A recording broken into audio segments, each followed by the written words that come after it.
Hey everyone, in this video we're going to show you how to add the Stripe payment feature into your form. Before we get started, I want to let you know that you will need to connect your Stripe account. So it will make the process easier if you have your account information ready. If you don't have a Stripe account but know that is the payment system you will be using, feel free to create an account in Stripe. It only takes a few minutes to make. Also, to use the Stripe pricing feature, you will need to have access to the Gold tier plan that is $35 a month.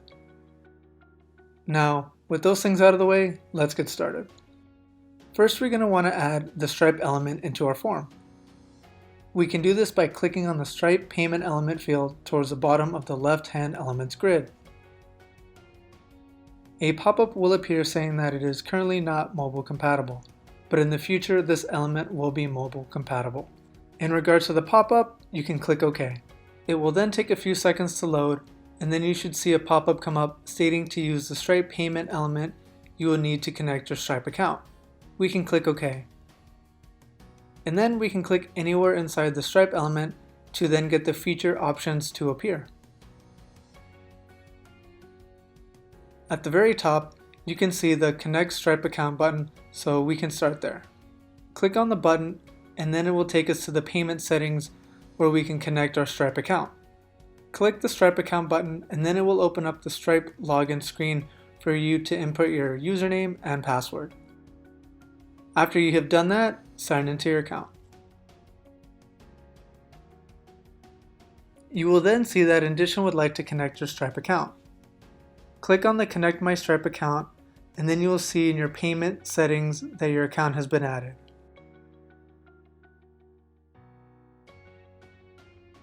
Once you connect your account, you'll need to go back to the Form Builder dashboard to get back to the form. So we will go back into our form and click anywhere in the Stripe element field and see that our account has now been added.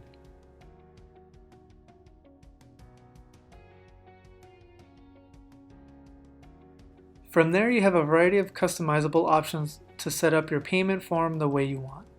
From the product field types of being radio buttons or drop-downs, to displaying in multiple columns, or to include or exclude quantity and total. The custom options are there for you to make. For this example, we will keep everything default to speed up the process. Next, we can click on the Apply button at the bottom. And with that, our changes have been saved, and now we will head into the Form Designer to wrap things up. Now on the Form Design screen, we can create a new design by clicking the New Design button. We can add in all fields,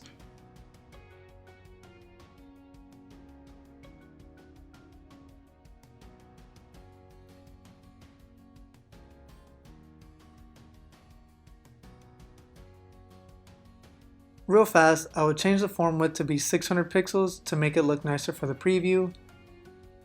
But if you have any questions on how to design a form, please feel free to check out our other videos that go over the Form Designer. So let's pretend we designed our form to be exactly how we wanted it. And now we can click on the Preview Page button so we can see what it looks like. And there you have it. Our Stripe pricing fields are now in our form, and you are now ready to start taking payments in Indition Forms. Thanks again for watching our video, and leave a thumbs up if the video was helpful, and subscribe to our YouTube channel to know when a new video drops. Thanks again, and we'll see you in the next one.